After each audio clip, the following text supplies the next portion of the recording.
हर चीज एक्सप्लेन करने की जरूरत नहीं पड़ती है कि ऐसा क्यों, वैसा क्यों, वैसा क्यों नहीं, वैसा कुछ नहीं. It's a very other level organic comfort.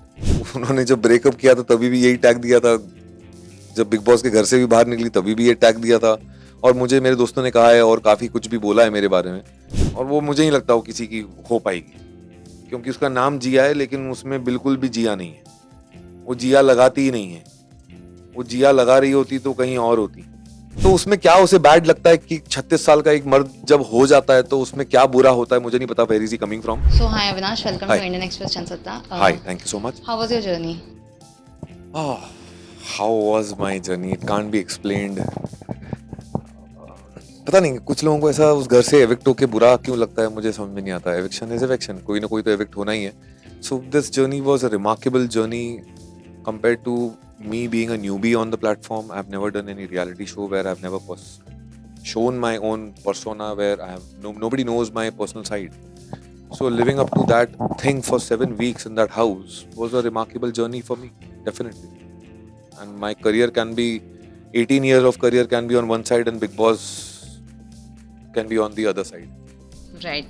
And घर के अंदर जो है फलक के साथ आपकी रिश्ता बहुत ही लोगों को पसंद आ रहा था. क्या कुछ कहना चाहोगे? वो जो लव फीलिंग डेवलप हुई कितना घर के बाहर भी है, एंड आप डिनर के लिए गए थे, क्या कुछ बात हुई वहाँ पे फलक के फैमिली के साथ? आप क्या कुछ बताना चाहोगे?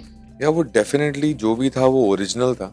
उसमें कुछ भी ऐसा जबरदस्ती और फेक नहीं था कि वो शो के लिए किया गया हो. तो और मुझे भी लग रहा था कि अगर वो रियल होगा तो लोगों को पसंद आएगा ही, क्योंकि फीलिंग ही रियल है.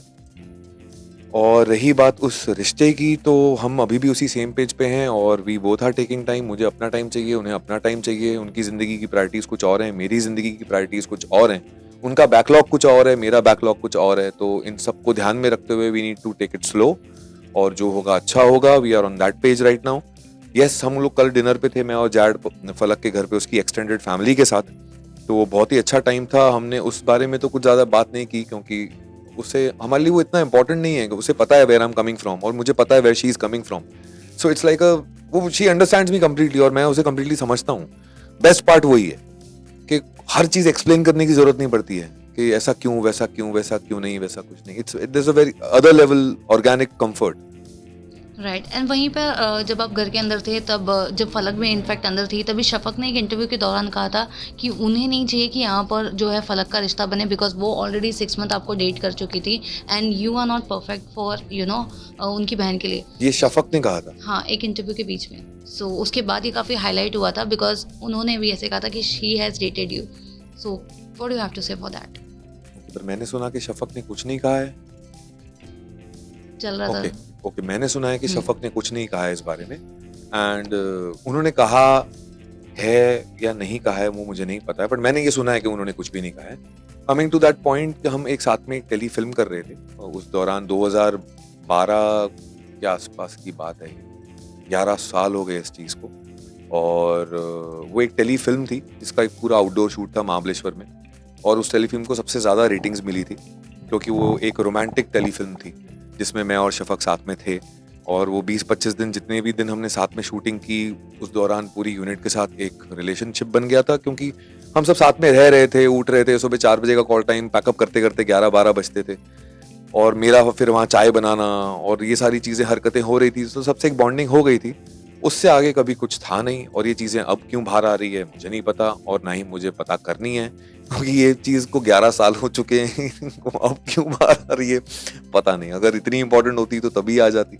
एग्जैक्टली. और एक चीज़, जब पलक बाहर निकली थी तो उन्होंने आपको कहीं ना कहीं चीटर का टैग दिया था कि अभी आप जो है फलक के साथ भी चीटिंग करने वाले हो. इसके पहले भी आपने चीटिंग की थी, उनके साथ भी की है. सो क्या कुछ कहना है उसके बारे में? तो उनको सब कुछ पता ही था, तो मेरे साथ कर क्या रही थी वो 4 साल. उन्होंने जब ब्रेकअप किया था तभी भी यही टैग दिया था, जब बिग बॉस के घर से भी बाहर निकली तभी भी ये टैग दिया था.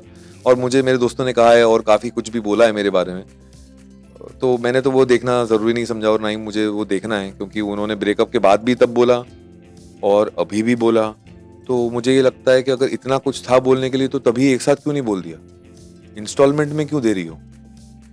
क्या बिग बॉस के प्लेटफॉर्म का वेट हो रहा था कि जब ऐसा कुछ हाइप मिलेगा तब ये चीज़ बोलूँगी तो ज़्यादा लोग सुनेंगे?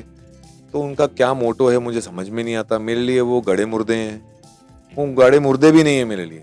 तो जितना उस रिलेशनशिप की रेस्पेक्ट रखनी थी मैंने आज भी रखी है, कभी वो क्रॉस नहीं की, चाहे वो बिग बॉस का घर क्यों ना हो। मैंने कभी ओके ये चीज़ मैंने किसी को नहीं बोली।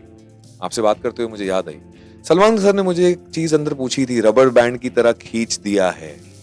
तो उस रबर बैंड को लेके एक इशू हुआ था, मुझसे पूछा गया था कि अविनाश क्या तुमने रबर बैंड का किस्सा किसी से बताया? तो मैंने बोला था नहीं सर, और मैं नहीं बताऊंगा, क्योंकि वो रिश्ते की अब भी मुझे कद्र है, क्योंकि वो मेरी जिंदगी का हिस्सा था वो रिलेशनशिप। और वो रिलेशनशिप खत्म हो जाता है इसका मतलब ये नहीं होता कि आप उसकी धज्जियां उड़ा दो, क्योंकि अगर 6 महीने का हमने टाइम अच्छा नहीं बिताया तो मैं वो 3 साल के अच्छे टाइम को नकार नहीं सकता। तो मुझे उसकी वैल्यू है, मुझे उसकी रेस्पेक्ट है, चाहे सिर्फ ये रिलेशनशिप क्यों ना हो। मैंने अपने हर रिलेशनशिप की रेस्पेक्ट की है, कभी किसी के बारे में बुरा या उल्टा नहीं बोला है मैंने, और कभी किसी को धज्जियां नहीं उड़ाई उस रिलेशनशिप की। तो कीपिंग दैट इन माइंड, जैसा मैं हूं मैं वैसा ही रहना चाहूंगा। उन्हें जो बोलना है वो बोलती रहें, but it's high time, please get over me and get well soon. Okay, and घर के अंदर बात करूँ तो आपने कहा था कि आप जिया को बाहर दोबारा मिलना नहीं पसंद करोगे। हाँ यार, कभी मैं तो चाह रहा था कि पसंद करूं, तो फलक भी मेरे को बीच में उसने बोला था कि नहीं तुम समझ नहीं रहे हो, जिया ऐसी है। मैंने ठीक है ऐसी है तुम समझ लो। कहीं ना कहीं उसने जिया को एक्सेप्ट कर लिया, मतलब मैं फिर भी भरोसा नहीं रखता उस पर, वो कभी भी फ्लिप कर सकती है। और वो मैं सही था उस चीज़ पे, उसने वही किया एंड में, और वो मुझे नहीं लगता वो किसी की हो पाएगी, क्योंकि उसका नाम जिया है लेकिन उसमें बिल्कुल भी जिया नहीं है। वो जिया लगाती ही नहीं है, वो जिया लगा रही होती तो कहीं और होती। और सारे रिश्तों में फचड़े हैं उनके, वो जैड के साथ हो, मेरे साथ हो, पूजा जी के साथ हो, फलक के साथ हो, सब में अलग अलग फचड़े हैं, अलग अलग लेवल। पलक के साथ पहले भी फंस रहा था, फिर वो अंदर भी हुआ, फिर वापस वो पता नहीं क्या कर रही है। तो टीम मेरा तो जो था वो क्लीन हो गया, उन्होंने सफाई कर दी पूरी, तो वो साफ हो गया। तो अब कुछ बचा है नहीं। अब अगर वो बाहर आएगी तो मैं क्लीन स्लेट से मिलूंगा, देखता हूँ वो क्या जिया लगाती है या नहीं लगाती है। ओके, एंड अभिषेक ने आपको काफ़ी जो है एज शेमिंग की थी, आपको बहुत जो है कहीं ना कहीं टारगेट किया था। क्या कुछ कहना है अभिषेक के बारे में आपको? वो he is a kiddo man, मतलब if he is saying that I am 36, तो I know that I am 36 and it's on Google, everyone knows that I am 36।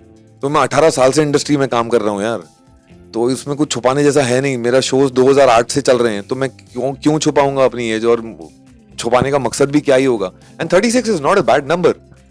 तो उसमें क्या उसे बैड लगता है कि 36 साल का एक मर्द जब हो जाता है तो उसमें क्या बुरा होता है, मुझे नहीं पता where is he coming from, and I don't even want to know, क्योंकि उसमें कुछ इंपॉर्टेंस है ही नहीं, कोई बेस ही नहीं है, बेतुका है वो। तो it's very unwanted thing for me. I took it as, थोड़े टाइम पॉइंट के बाद ऐसे लगने लगा है ठीक है यार बच्चा है, मतलब ऊपर कुछ है नहीं मेरे खिलाफ बोलने के लिए तो बोल रहा है, जैसे मेरे पास था उसके खिलाफ बोलने के लिए कि तू कुछ भी बोलता है, तू समझता नहीं है, तू सामने वाले को समझाना चाहता है लेकिन तेरे खुद पे बात आती है तो तू समझना नहीं चाहता। तू टास्क में कोई और अगर तेरे आगे निकल जाए तो तेरे से बर्दाश्त नहीं होता। तू बिहेव करता है बहुत ही सेल्फिशली, जेलसली तेरे अंदर से आती है अगर तेरे को कोई और। तो I had my points regarding him, but उसको मेरे पास जब आती थी बोलने के लिए तो उसके पास कोई पॉइंट नहीं होता था। राइट, एंड अगर मैं बात करूँ एल्विश का, तो आपका कभी उनके साथ जमा नहीं, लेकिन निकलने के टाइम आपने उनको हक किया। सो एल्विश ने जिस तरीके से मुझे हक किया, मैं थोड़ा सा एकदम से ऐसे हो गया, क्योंकि मेरी कहीं ना कहीं अगर नेक्स्ट ये कह सकता हूँ कि घर में और अगर मैं रहता तो नेक्स्ट अगर किसी के साथ बॉन्डिंग होती तो एल्विश के साथ ही होती, क्योंकि वो जो भी करे, उसकी जो भी लैंग्वेज हो, जो भी उसने गालियां वालियां दी हो, बट मैं ना कहीं ये चीज़ समझने की कोशिश करी कि where is this coming from. और जब मैं उसके साथ 1-to-1 मैन टू मैन बैठा तो मुझे उसकी एक साइड समझ में आई कि उसको एक एंगर इशू है। Leaving that aside, anger issues को, ही इज अ जेन्युइन गाय, वो समझदार बंदा है, उसे 2 मिनट लगते हैं मुझे समझाने को, समझ जाता है सिचुएशन। तो वो बहुत ही क्लियर है, बहुत अच्छा इंसान है। उसके जब मैंने उसे समझने की एफर्ट्स डाले तो उसे दिखाई दिया कि अविनाश मुझे समझ रहा है, उसका भी परसेप्शन मुझे लेके चेंज हुआ, क्योंकि एक जगह में अगर एफर्ट्स डाल रहा हूँ तो सामने वाले को दिखेगा कि यार ये बंदा एफर्ट्स डाल रहा है, ये भी एक्चुअली ऐसा है नहीं। तो इसलिए उसकी तरफ से वो हक बहुत जेन्युइन था, और मैं एकदम से ऐसा हो गया था कि उसने ही hugged me like a brother. और उसके बाद तो ऐसा हो गया था, मैं एल्विश बकवास बंद कर, मैं थप्पड़ मार दूंगा तेरे को, मेरा उसके साथ ऐसा बिहेवियर हो गया था, क्योंकि मुझे लग रहा था कि मैं कहीं ना कहीं उसका बड़े भाई जैसा बिहेव कर रहा हूँ। आपके हिसाब से टॉप 3 कौन है? टॉप 2 पता है यार, टॉप 3 तो नहीं पता। ठीक है, 2। टॉप मुझे पूजा भट्ट लगती है फर्स्ट, परफेक्ट प्लेयर है वो from every aspect. At the age of 51 she is nailing it, she is giving all the youngsters धजियां उड़ा दी उन्होंने सारे यंगस्टर्स की, सारे यूथ की। और सेकंड मुझे लगता है Elvish. Alright, and winning quality किसमें लगती है? इन दोनों में से। पूजा भट्ट। ऑलराइट, आप सेकंड नाम पूछ रही हैं तो देना पड़ रहा है, बाकी मेरे लिए तो पूजा भट्ट ही है।